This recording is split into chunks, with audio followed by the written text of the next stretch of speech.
So check this out. Is your job breaking down your mind and your marriage? I'm Joy, the Synergistic Kinesiologist. Let's get supercharged. All right, guys, let's hop into this nature therapy, shall we? All right, I want to dig right into this question. It goes, my job is eating my soul. I am 36 years old, married with 2 young children. I work full-time as a manager at a software firm, making 6 figures, fully remote. I've had more and more put on my plate in the past year, and I've said yes to it all.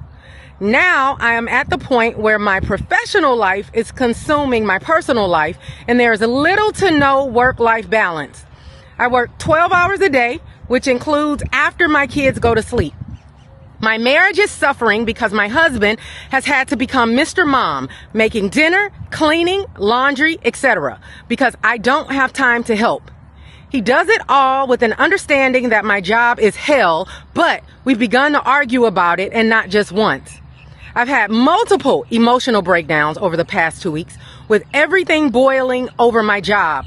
High priority issues, everything is a high priority. Fires to put out, having to work at night just to get my normal work done, 7 straight hours of meetings during the day, customer presentations, budgets, and analyzing data. It never ends. The icing on the cake is that my manager has made my life and everyone else's life at the company a living hell. Please help. Okay, here's the deal. You actually told me everything I needed to know in the very first sentence.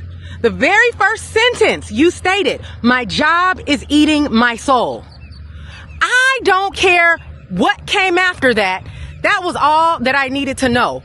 Because even if you only worked 1 hour a week, I would say that you would never put your energy, your time, and your precious being into a space and environment where it is eating your soul. Not only is it eating your soul, but it's ruining your mind and your marriage and your ability to be the parent that you want to be.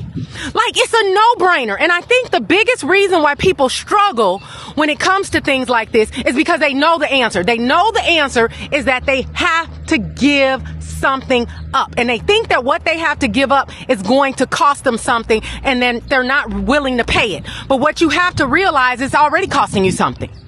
And you haven't even seen everything that it's going to cost you, because it's just, the ball is just starting to roll in that direction. You're just starting to see the effects of putting your time and precious energy in a space and environment where it's eating your soul. You're just starting to see the effects of it, but it will continue to snowball and get worse. So you have to put your big girl draws on and make that hard decision that you know you need to make, which is let the job go. If you are making 6 figures, then clearly you have value, and you can take that value somewhere else where you can enjoy what you do, and you can also love those things that are a priority to you, because this is not a dress rehearsal. This is your life. And those kids, the husband, everybody that's important to you, time is ticking, and you don't get those days, hours, years back. So once you realize that and you put everything back in its place, then the answer will be clear. It's always funny because if you ask somebody, oh, what are your top priorities? Then they can just say, oh, you know, my spirituality, my family, my husband, my health. They'll say these things, but if I'm a fly on the wall and I watch you everywhere you go, and your actions and what you do each and every day are not in alignment with those words that you said, then you have to ask yourself, why are you living a lie? If you said those are your priorities, but your actions don't prove it, why are you living a lie? And as long as you continue to live a lie, then you will continue to get the soul sucked out of you. Until next time, R3.